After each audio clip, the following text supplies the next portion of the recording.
Hey guys, Shadow Reviewer here. Today, I'll be looking at Avatar: The Last Airbender, Book 1, Chapter 13, The Blue Spirit.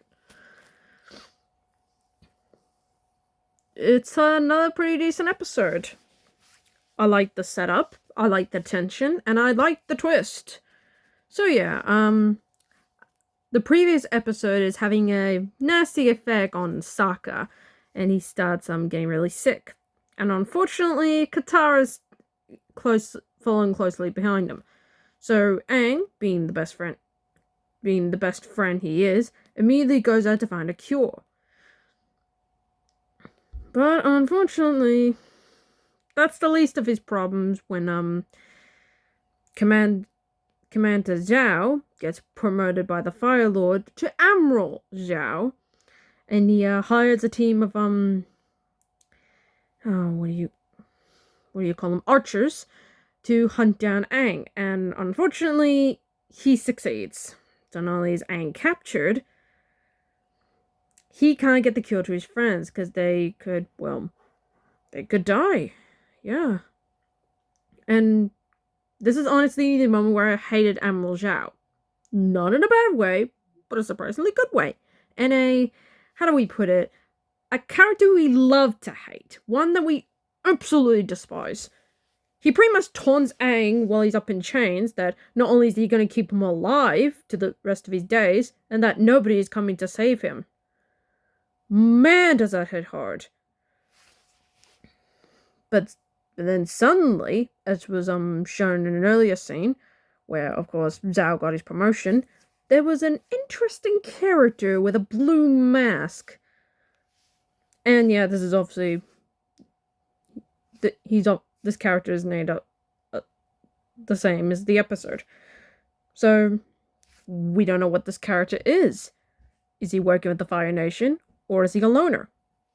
So he breaks into the place, knocks out the Fire Nation, and goes to surprisingly break Aang out. And what happens is honestly a great action scene where the two of them team up to take down the Fire Nation soldiers.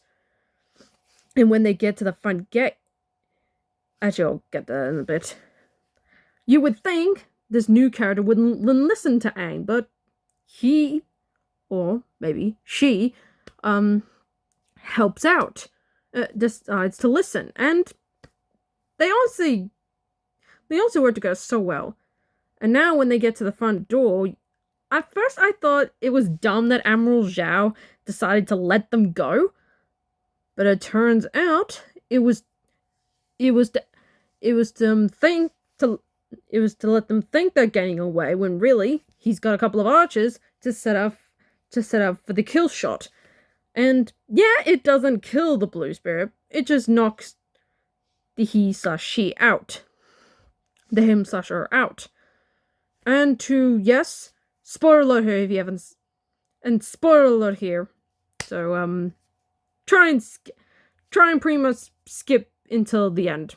Trust me, you'll need it. Aang finds out, as well as the audience find out, that the blue spirit is actually Zuko. Yeah. And yeah, it makes sense. He's also hunting Aang, and he doesn't want Zhao getting to him first. And given his humanity in the last episode, this feels entirely in character.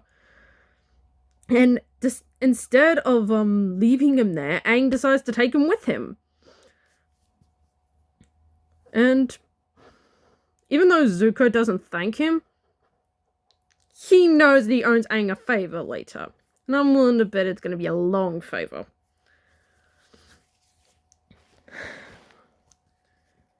And I like that Iroh doesn't even question where he's been the entire time. I mean, how long has it been? A couple of days? A few hours even? Who knows? And it ends on a funny note where Aang eventually gets the cure to Sokka and Katara. They immediately start spitting them out.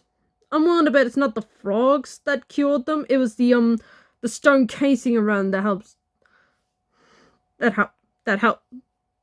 the antidote work with magic. It looks disgusting, but it works. And trust me, given the variations of medicine I've had over the years, lozenges, cough medicines, they are disgusting, but they work. So that's my review of Chapter 13, The Blue Spirit. Fun action, great reveal, and a lot of tension. Tomorrow I'll be looking at Chapter 14, The Fortune Teller. Until then, I'm the Shadow Reviewer, signing off.